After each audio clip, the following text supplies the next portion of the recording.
നിർണായകമായ വാർത്തയിലേക്ക്. കോൺഗ്രസിനെ ഒഴിവാക്കി ഉത്തർപ്രദേശിൽ മഹാസഖ്യത്തിന് ബി.എസ്.പി. ധാരണ. മഹാസഖ്യ പ്രഖ്യാപനം അഖിലേഷ് യാദവും മായാവതിയും നാളെ നടത്തും.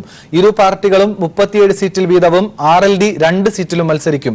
NDAയുമായി ഇടഞ്ഞു നിൽക്കുന്ന ഘടകകക്ഷികൾക്കായി സഖ്യം വാതിൽ തുറന്നേക്കും. കോൺഗ്രസിന് എഴുതി തള്ളേണ്ടതില്ലെന്നും സംസ്ഥാനത്ത് കോൺഗ്രസ് ശക്തമായി തിരിച്ചുവരവ് നടത്തും എന്നാണ് സഖ്യത്തിനുള്ള കോൺഗ്രസിന്റെ മറുപടി. ശരത് ചേരുന്നുണ്ട് ദില്ലിയിൽ നിന്ന്. ശരത്, നിർണായകമായ ഒരു വാർത്തയാണിത്. മഹാസഖ്യത്തിനെ സംബന്ധിക്കുന്നത് വിശദാംശങ്ങൾ എന്താണ്? ആനന്ദ് സൂചിപ്പിച്ചതുപോലെ തന്നെ ഏറെ നാളുകളായി ഏത് രീതിയിലായിരിക്കും ഉത്തർപ്രദേശിൽ സഖ്യം ലോക്സഭാ തെരഞ്ഞെടുപ്പിൽ സഖ്യമായി SP-യും BSP-യും മത്സരിക്കുക എന്നതിനെ സംബന്ധിച്ചുള്ള അന്തിമ ധാരണയായിരിക്കുകയാണ് ഇപ്പോൾ.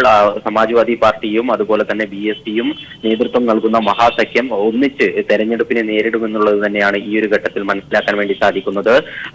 SP നേതാക്കളായ അഖിലേഷ് യാദവും മായാവതിയും നടത്തിയ മാരത്തൺ ചർച്ചകൾക്കൊടുവിലാണ് ഇപ്പോൾ 37 വീതം സീറ്റുകളിൽ ഇരു പാർട്ടികളും മത്സരിച്ചുകൊണ്ട് മഹാസഖ്യമായി തന്നെ BJP-യെ പൊതുതെരഞ്ഞെടുപ്പിൽ നേരിടാനുള്ള തീരുമാനം കൈക്കൊണ്ടിരിക്കുന്നത്. ഇത് സംബന്ധിച്ച ഔദ്യോഗികമായ പ്രഖ്യാപനം നാളെ ലക്നൌവിൽ ഇരു നേതാക്കന്മാരും സംയുക്തമായി വിളിച്ചു ചേർത്ത വാർത്താ സമ്മേളനത്തിൽ ഉണ്ടാകുമെന്ന് തന്നെയാണ് കരുതുന്നത്. കഴിഞ്ഞ ഒരു മാസക്കാലമായി ദില്ലിയിലും അതുപോലെ തന്നെ ഉത്തർപ്രദേശിലും നടത്തിയ ചർച്ചകൾക്കൊടുവിലാണ് നേതാക്കൾ ഈ രീതിയിലുള്ള ഒരു തീരുമാനത്തിലേക്ക് എത്തിയിരിക്കുന്നത്. കോൺഗ്രസിനെ ഒഴിവാക്കിക്കൊണ്ട് തന്നെ സഖ്യം മഹാസഖ്യമായി മത്സരിക്കാമെന്നുള്ള ഒരു തീരുമാനമാണ് ഉണ്ടായിരിക്കുന്നത് എന്നത് ഏറെ ശ്രദ്ധേയമാണ്. കോൺഗ്രസിനെ സഖ്യത്തിന്റെ ഭാഗമായി ഉൾപ്പെടുത്തുമെന്നുള്ള ഒരു പ്രതീക്ഷയുണ്ടായിരുന്നു അവസാന നിമിഷം വരെ. പക്ഷേ കോൺഗ്രസ് ആവശ്യപ്പെട്ട അത്രയും സീറ്റുകൾ നൽകാൻ ഏതായാലും മഹാസഖ്യം തയ്യാറാകാഞ്ഞതോടുകൂടിയാണ് ഈ രീതിയിൽ കോൺഗ്രസിനെ ഒഴിവാക്കിക്കൊണ്ട് തന്നെ സഖ്യം മത്സരിക്കാനുള്ള തീരുമാനം കൈക്കൊണ്ടിരിക്കുന്നത്. അതേ 37 സീറ്റുകളിൽ വീതം സമാജ്വാദി പാർട്ടിയും BSP-യും മത്സരിക്കും.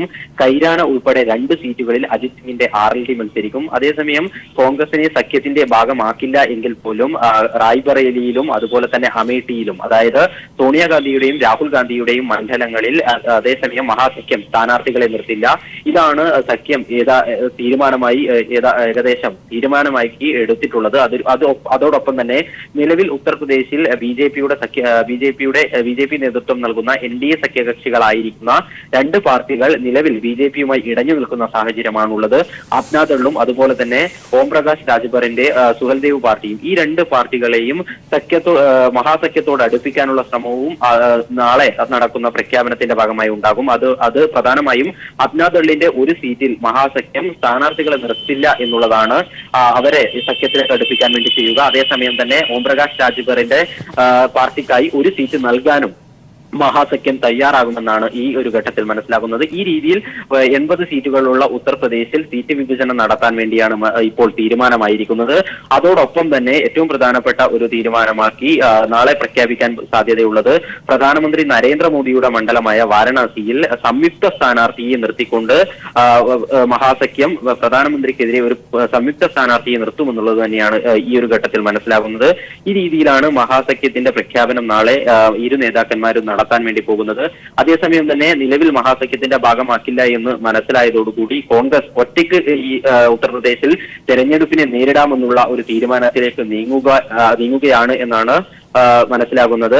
കോൺഗ്രസിനെ എഴുതി തള്ളേണ്ടതില്ല എന്നും സംസ്ഥാനത്ത് കോൺഗ്രസ് ശക്തമായ തിരിച്ചുവരവ് നടത്തും എന്നുള്ള ഒരു പ്രതികരണമാണ് സംസ്ഥാന തലത്തിലുള്ള കോൺഗ്രസ് നേതാക്കന്മാരുടെയും അതുപോലെ തന്നെ ദേശീയ തലത്തിലുള്ള കോൺഗ്രസ് നേതാക്കന്മാരുടെയും ഭാഗത്തു നിന്നും ഉണ്ടാകുന്നത്. ഏതായാലും ലോക്സഭാ തെരഞ്ഞെടുപ്പിൽ മഹാസഖ്യം പ്രഖ്യാപിക്കപ്പെടുന്നതോടുകൂടി ഉത്തർപ്രദേശിൽ കഴിഞ്ഞ ലോക്സഭാ തെരഞ്ഞെടുപ്പിൽ BJP-ക്ക് 71 സീറ്റുകൾ ലഭിച്ചിരുന്നു. ഈ ഒരു മഹാസഖ്യം പ്രഖ്യാപിക്കപ്പെടുന്നതോടുകൂടി BJP-യുടെ ഉത്തർപ്രദേശിലെ സാധ്യതകൾ മങ്ങും എന്നുള്ളത് ഉറപ്പ് തന്നെയാണ്.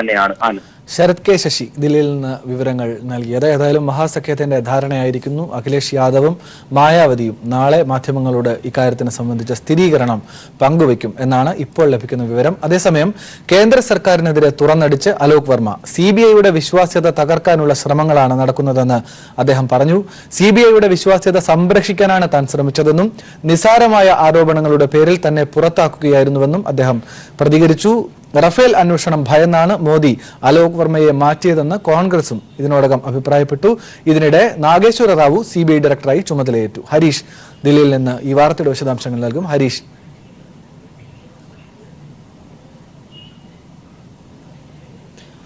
ആനന്ദ്, ഇന്ന് രാവിലെ 10 മണിയോട് കൂടി തന്നെ നാഗേശ്വർ റാവു ഇടക്കര ഡയറക്ടറായി തന്നെ ചുമതലയേറ്റിരിക്കുന്നു.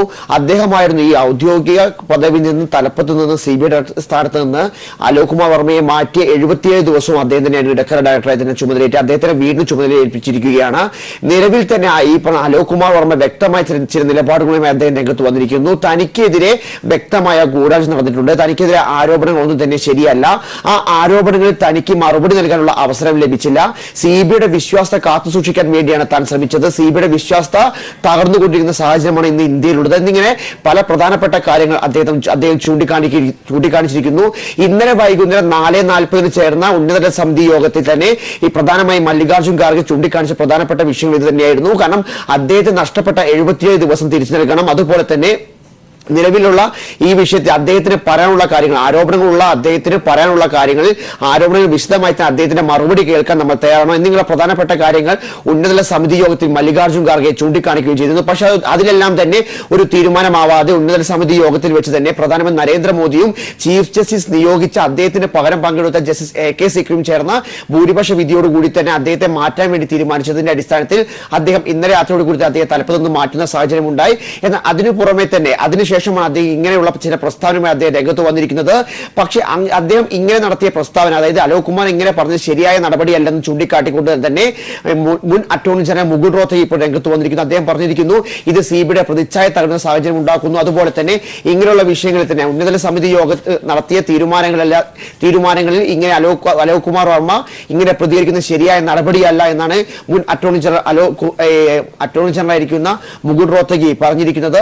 നിലവിൽ തന്നെ അതിന് പുറമെ മറ്റൊരു പ്രധാനപ്പെട്ട വാർത്ത എന്ന് പറയുന്നത് ഛത്തീസ്ഗഡ് ഇപ്പോൾ എന്താ CBI അടക്കമുള്ള അന്വേഷണ ഏജൻസിയുമായി ബന്ധപ്പെട്ട CBIക്ക് ഡയറക്ടറുമായി തന്നെ ഛത്തീസ്ഗഡിൽ എത്തിയതിനു ശേഷം CBIക്ക് ഡയറക്ടറായി തന്നെ ഛത്തീസ്ഗഡിൽ ഏതു സ്ഥലത്തും റെയ്ഡ് നടത്താം അല്ലെങ്കിൽ അറസ്റ്റ് രേഖപ്പെടുത്താം എന്നുള്ള നിയമം 2001 മുതൽ പ്രാബല്യത്തിലുണ്ടായിരുന്നു. അതെന്തായാലും ഛത്തീസ്ഗഡ് എടുത്തു മാറ്റിയിരിക്കുന്നു. അപ്പോൾ പശ്ചിമ ബംഗാളിലും TDP ഭരിക്കുന്ന ആന്ധ്രാപ്രദേശിന് പുറമെ ഇപ്പോൾ ഛത്തീസ്ഗഡും CBIയുടെ പ്രധാനപ്പെട്ടുള്ള നിയമ നടപടികളെല്ലാം തന്നെ വേണ്ട, അതിന് സംസ്ഥാന സർക്കാരിന്റെ അനുവാദം വേണമെന്നുള്ള നിർദ്ദേശം ഇപ്പോൾ നൽകിയിരിക്കുന്നു. അതിന്റെ അടിസ്ഥാനത്തിൽ ഭൂപേഷ് ബാഗൽ മുഖ്യമന്ത്രി ഈ നിലവിൽ കേന്ദ്ര സർക്കാരിന് കത്തയക്കുന്ന സാഹചര്യം ഉണ്ടായിരിക്കുന്നു. അതായത് പ്രധാനമായി തന്നെ നമ്മൾ പറയേണ്ടത് CBIയിലുള്ള വിശ്വാസം എന്തായും പല സംസ്ഥാനങ്ങളും നഷ്ടപ്പെട്ടിരിക്കുന്നു. ഇന്ത്യയിലടക്കമുള്ള എല്ലാ ജനങ്ങൾക്കും CBIയിലുള്ള വിശ്വാസം നഷ്ടപ്പെട്ടു എന്നാണ് ഇതിന്റെ അടിസ്ഥാനത്തിൽ മനസ്സിലാക്കേണ്ടിയിരിക്കുന്നത്. കാരണം 3 സംസ്ഥാനങ്ങളാണ് ഇങ്ങനെ പോയി തീരുമാനവുമായി രംഗത്ത് വന്നിരിക്കുന്നത്. എന്തായാലും ഈ പറഞ്ഞ ഇന്ന് രാവിലെ കൂടി 10 മണിക്ക് നാഗേശ്വർ റാവു അധികാരത്തിൽ എത്തുന്നു. റഫേൽ വിഷയത്തിൽ തന്നെ FIR രജിസ്റ്റർ ചെയ്ത് മോദി സർക്കാരിനെതിരെ അന്വേഷണം നടത്താൻ വേണ്ടി അലോക് കുമാർ വർമ്മ തീരുമാനിച്ചു. അതിനുവേണ്ട നിയമ നടപടിയുമായി അദ്ദേഹം മുന്നോട്ട് പോകുന്നു എന്ന് മനസ്സിലാക്കിയ അടിസ്ഥാനത്തിലാണ് അദ്ദേഹത്തെ മാറ്റിയതെന്നാണ് ഇപ്പോൾ കോൺഗ്രസ് ആരോപിക്കുന്നത്. എന്തായാലും 2019 ഇലക്ഷൻ വരാൻ പോകുന്നു. ഏതായാലും ദിവസങ്ങൾ മാത്രമേ ഉള്ളൂ ലോക്സഭാ ഇലക്ഷന് വേണ്ടിയുള്ളൂ. ആ ദിവസങ്ങളിനുള്ളിൽ തന്നെ ശക്തമായ പ്രതിഷേധം സംഘടിപ്പിക്കാനാണ് കോൺഗ്രസ് തീരുമാനം. റഫേൽ വിഷയം ചൂണ്ടിക്കാണിച്ചുകൊണ്ട് തന്നെ ശക്തമായ രീതിയിൽ തന്നെ മോദി സർക്കാരിനെതിരെ വലിയ പ്രതിഷേധ പരിപാടികൾ സംഘടിപ്പിക്കാനും കോൺഗ്രസ് തീരുമാനിച്ചിട്ടുണ്ട്. എന്തായാലും CBIയിലുള്ള വിശ്വാസത്തെ ജനങ്ങൾക്ക് നഷ്ടപ്പെട്ടു എന്ന് പറയേണ്ടിയിരിക്കുന്നു. ആനന്ദ്, അലോക് വർമ്മ തുറന്നടിച്ച് കേന്ദ്ര സർക്കാരിനെതിരെ പ്രതികരണം നടത്തിയിരിക്കുന്നു. ഹരീഷാണ് ദില്ലിയിൽ നിന്ന് ഇതുമായി ബന്ധപ്പെട്ട വിശദാംശങ്ങളെല്ലാം നൽകിയത്. CBI സ്പെഷ്യൽ ഡയറക്ടർ രാകേഷ് അസ്താനയ്ക്കെതിരായ FIR രജിസ്റ്റർ റദ്ദാക്കണം എന്നാവശ്യപ്പെട്ടുള്ള ഹർജിയിൽ ദില്ലി ഹൈക്കോടതി ഇന്ന് വിധി പറയും. FIR റദ്ദാക്കണമെന്നാവശ്യപ്പെട്ട അസ്താനയും കേസിലെ മറ്റൊരു പ്രതി DCP ദേവേന്ദ്രകുമാറും നൽകിയ ഹർജികളിൽ ഉച്ചയ്ക്ക് 2:15 വിധി പറയുക. മാംസവ്യാപാരി മോയിൻ ഖുറേഷിക്കെതിരായ കള്ളപ്പണ കേസിൽ പ്രതി ചേർക്കാതിരിക്കാൻ ഹൈദരാബാദ് സ്വദേശിയായ സതീഷ് സനയിൽ നിന്ന് കോഴ വാങ്ങിയെന്നാണ് കേസ്. CBI തലപ്പത്ത് തർക്കങ്ങൾ മൂർച്ഛിക്കാൻ കാരണമായത് ഈ കേസാണ്. മുൻ CBI ഡയറക്ടർ അലോക് വർമ്മ വ്യക്തിവൈരാഗ്യം തീർക്കാൻ കെട്ടിച്ചമച്ചതാണ് കേസെന്ന് വാദത്തിനിടെ ഇരുവരും ആരോപിച്ചിരുന്നു. ആലപ്പാട്ടെ കരിമണൽ ഖനനത്തിൽ പൊതുമേഖലാ സ്ഥാപനത്തിനെതിരായ നീക്കം ഗവൺമെന്റ് അനുവദിക്കില്ലെന്ന് മന്ത്രി J. മേഴ്സിക്കുട്ടിയമ്മ അറിയിച്ചു. കടൽ തീരം സംരക്ഷിച്ചുകൊണ്ട് ഖനനം എന്നതാണ് സർക്കാർ നയമെന്നും സ്വകാര്യ വ്യക്തികൾക്ക് ഖനനത്തിന് അനുമതി നൽകില്ലെന്നും മേഴ്സിക്കുട്ടിയമ്മ നിലപാടറിയിച്ചു.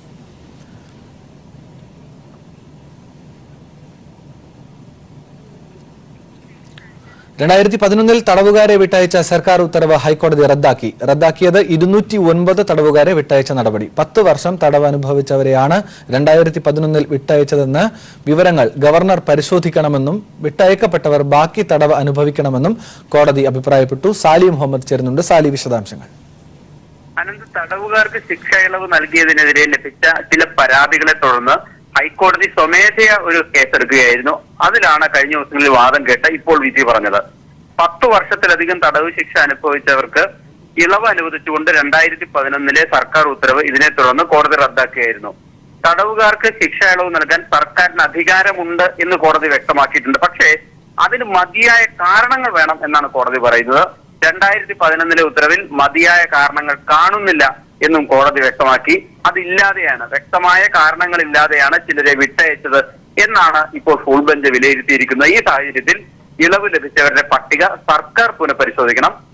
അതിനുശേഷം ഗവർണർക്ക് ശുപാർശ ചെയ്യണം. അതിൽ 6 മാസത്തിനകം ഗവർണർ തീരുമാനമെടുക്കണം. ഇതാണ് ഇന്നത്തെ ഉത്തരവിന്റെ ആകെ അന്തസത്ത. അതായത് പരിശോധനയ്ക്ക് ശേഷം യോഗ്യതയില്ലാത്ത ആരെങ്കിലും ശിക്ഷ ഇളവ് നേടിയിട്ടുണ്ടെങ്കിൽ, അങ്ങനെ വിട്ടയക്കപ്പെട്ടിട്ടുണ്ടെങ്കിൽ അവർക്ക് ബാക്കി ശിക്ഷാ കാലയളവ്, അതായത് അവശേഷിക്കുന്ന ശിക്ഷാ കാലയളവ് ശിക്ഷയായി അനുഭവിക്കേണ്ടി വരുമെന്നും കോടതി വ്യക്തമാക്കിയിട്ടുണ്ട്. ഏതായാലും കോടതി ഉത്തരവ് നിലവിൽ വന്നിട്ടുണ്ട്. ഇനി തുടർ നടപടികൾക്ക് 6 മാസത്തെ സാവകാശമുണ്ട്. 2011 ഗാന്ധി ജയന്തിയോടനുബന്ധിച്ചായിരുന്നു ഇത്തരത്തിലൊരു ശിക്ഷ ഇളവ് സർക്കാർ പ്രഖ്യാപിച്ചത്. പക്ഷെ അതിനെതിരെ ഈ കൊല്ലപ്പെട്ടവരുടെയും മറ്റും ബന്ധുക്കൾ സർക്കാരിനും ഹൈക്കോടതിക്കും നേരിട്ട് പരാതികളായി സമർപ്പിക്കുകയായിരുന്നു. ആ പരാതികളാണ് ഹർജിയായി കോടതി സ്വമേധയാ പരിഗണിച്ചത്. ശരി, സാലി മുഹമ്മദാണ് ഹൈക്കോടതിയിൽ നിന്നുള്ള ഈ വാർത്തയുടെ വിവരങ്ങൾ നൽകിയത്. കൂടുതൽ വാർത്തകൾ നോക്കാം ഒരിടവേളയ്ക്ക് ശേഷം. ദേവസ്വം പ്രസിഡന്റ് രാജിവെച്ചു എന്ന് പ്രചരിക്കുന്ന വാർത്ത വ്യാജമെന്ന് മന്ത്രി കടകംപള്ളി. ദുഷ്പ്രചരണങ്ങളാണ് നടക്കുന്നതെന്നും അദ്ദേഹം പ്രതികരിച്ചു. മകരവിളക്കിന്റെ പ്രവർത്തനങ്ങളുമായിട്ട് ബന്ധപ്പെട്ട് ഇപ്പോൾ ഉള്ളത് എരുമേലിയിലാണ്. ഞാനിപ്പോൾ സംസാരിച്ചിരുന്നു, അനാവശ്യമായിട്ടുള്ള ദുഷ്പ്രചരണമാണ് നടക്കുന്നത്. എരുമേലിയിലെ പ്രവർത്തനങ്ങൾ എന്തൊക്കെയാണെന്ന് പരിശോധിച്ച് അതിന്റെ ക്രമീകരണങ്ങൾ വിലയിരുത്തുന്നതിന് വേണ്ടിയിട്ട് എരുമേലിയിലുണ്ട്. വെറുതെ പറയുന്നത്. ഞാൻ ഇപ്പോൾ പത്മകുമാറായിട്ട് സംസാരിച്ചു. അങ്ങനെ യാതൊരു തരത്തിലുള്ള സംഗതിയില്ല. പത്മകുമാർ വളരെ ആക്റ്റീവായിട്ട് പ്രവർത്തന രംഗത്താണ്. കാലാവധി പൂർത്തിയാക്കും വരെ പ്രസിഡന്റ് സ്ഥാനത്ത് തുടരുമെന്ന് തിരുവിതാംകൂർ ദേവസ്വം പ്രസിഡന്റ് പത്മകുമാർ പ്രതികരിച്ചു.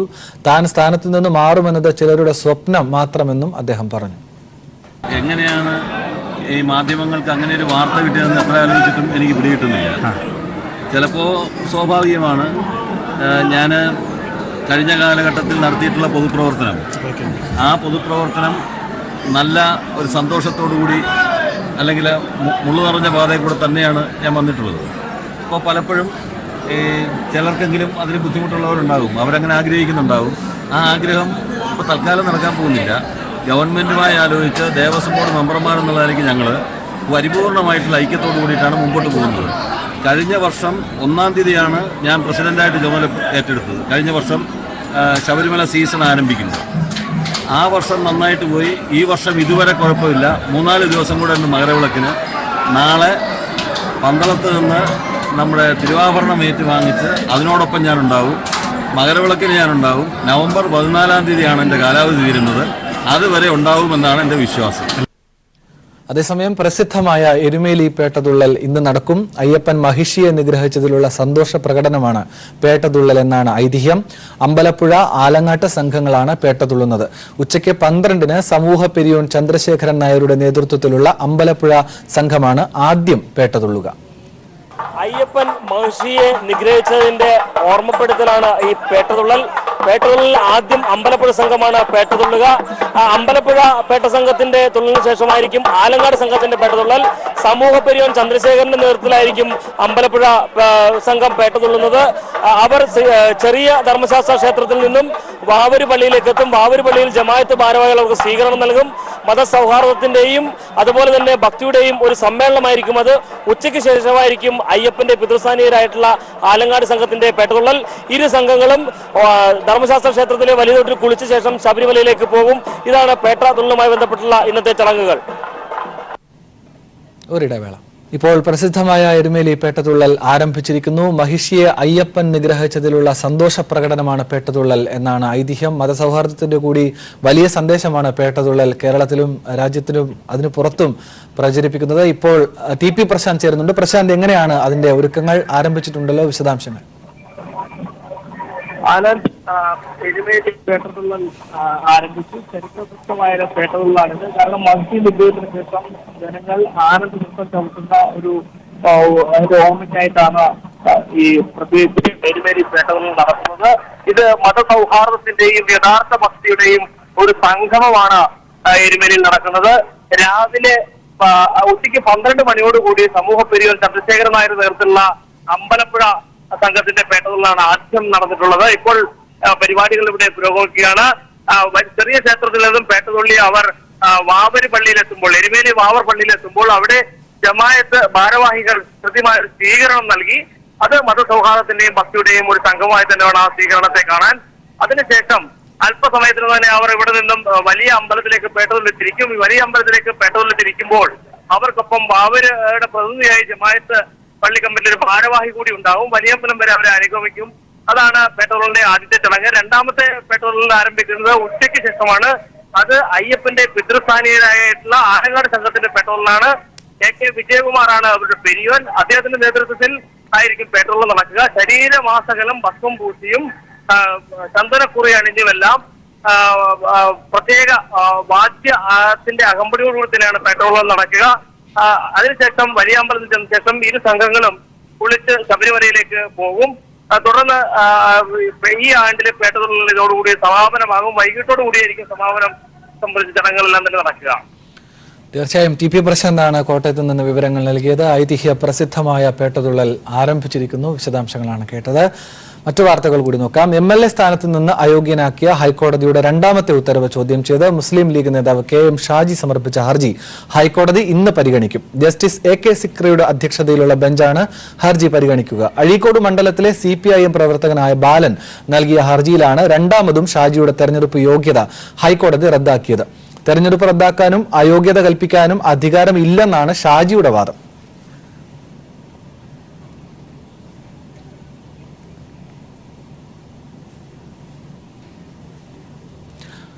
BCC പ്രസിഡന്റുമാരുടെയും KPCC ഭാരവാഹികളുടെയും സംയുക്ത യോഗം ഇന്ന് KPCC ഓഫീസിൽ നടക്കും. കോൺഗ്രസ് പ്രവർത്തക സമിതി അംഗം AK Antony, KPCC president Mullappally Ramachandran എന്നിവർ ഉൾപ്പെടെയുള്ള നേതാക്കൾ പങ്കെടുക്കും.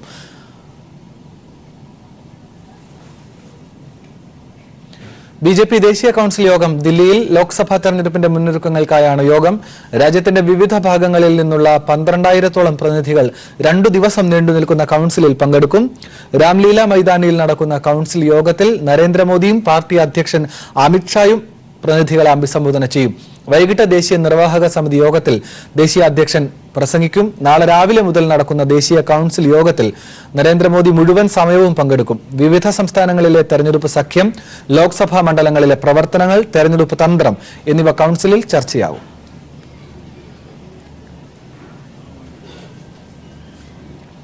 കേരള രാഷ്ട്രീയത്തിൽ ആർക്കും വേണ്ടാത്ത ചരക്കാണ് PC ജോർജ് എന്ന് Kerala Congress M general secretary Prince Lukose പറഞ്ഞു. നിലപാടുകളിലെ സ്ഥിരതയില്ലായ്മയാണ് PC ജോർജിന്റെ എക്കാലത്തെയും നിലപാട്. നിറം മാറ്റം കൊണ്ടും നിലപാട് മാറ്റം കൊണ്ടും PC ജോർജ് കേരള രാഷ്ട്രീയത്തിലെ മരയോന്താണ്.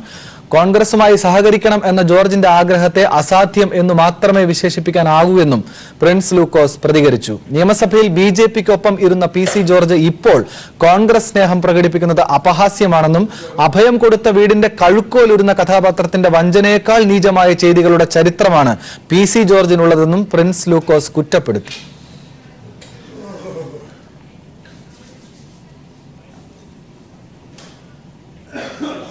ഹിന്ദുസ്ഥാൻ എയറോനോട്ടിക് ലിമിറ്റഡ് അടച്ചുപൂട്ടാൻ കേന്ദ്ര സർക്കാർ ഗൂഢാലോചന നടത്തുകയാണെന്ന് HAL ജീവനക്കാർ. സാങ്കേതിക വിദ്യ കൈമാറ്റത്തിലൂടെ ശേഷിക്കുന്ന 90 റഫേൽ യുദ്ധവിമാനങ്ങൾ നിർമ്മിക്കാനുള്ള കരാർ നൽകണമെന്നും അഖിലേന്ത്യാ Hindustan aeronautics limited trade union coordination committee ആവശ്യപ്പെട്ടു. കോൺഗ്രസ് അധ്യക്ഷൻ രാഹുൽ ഗാന്ധിയുമായുള്ള കൂടിക്കാഴ്ചയ്ക്ക് ശേഷം നടത്തിയ പത്രസമ്മേളനത്തിലാണ് റഫേൽ യുദ്ധവിമാനങ്ങൾ നിർമ്മിക്കാനുള്ള കരാർ നൽകണമെന്ന് HAL ജീവനക്കാർ ആവശ്യപ്പെട്ടത്. റഫാൽ വിമാനങ്ങൾ നിർമ്മിക്കാൻ HALന് സാധിക്കില്ലെന്ന തെറ്റിദ്ധാരണ ഉണ്ടാക്കാൻ പ്രതിരോധ മന്ത്രി നിർമ്മല സീതാരാമൻ ശ്രമിക്കുകയാണെന്ന് ജീവനക്കാർ ആരോപിച്ചു. പൊതുമേഖലാ സ്ഥാപനങ്ങളിൽ NDA സർക്കാർ നിക്ഷേപങ്ങൾ നടത്താൻ തയ്യാറായിട്ടില്ല. HALനെ തകർക്കാൻ ആസൂത്രിതമായ ഗൂഢാലോചനയാണ് സർക്കാരിന്റെ നേതൃത്വത്തിൽ നടക്കുന്നത്. ഒരു വിമാനം പോലും ലഭിക്കാതെ NDA സർക്കാർ ദസോൾ ഏവിയേഷന് 20,000 കോടി രൂപ മുൻകൂറായി നൽകി. എന്നാൽ അതേസമയം നിർമ്മാണം പൂർത്തിയായി വിതരണം ചെയ്ത വിമാനങ്ങൾ, ഹെലികോപ്റ്ററുകൾ എന്നിവയുടെ വിലയായ 14,000 കോടി രൂപ HALന് ഇതേവരെ നൽകാൻ കേന്ദ്ര സർക്കാർ തയ്യാറായില്ലെന്നും ജീവനക്കാർ ചൂണ്ടിക്കാട്ടി. സർക്കാർ തങ്ങളുടെ പരാതി പരിഗണിക്കാത്തതുകൊണ്ടാണ് കോൺഗ്രസ് അധ്യക്ഷനെ കാണേണ്ടി വന്നതെന്നും ജീവനക്കാർ വ്യക്തമാക്കി. നേരത്തെ റഫേൽ വിഷയത്തിൽ രാഹുലുമായി HAL ജീവനക്കാർ നിരവധി തവണ കൂടിക്കാഴ്ച നടത്തിയിരുന്നു. News bureau, Delhi.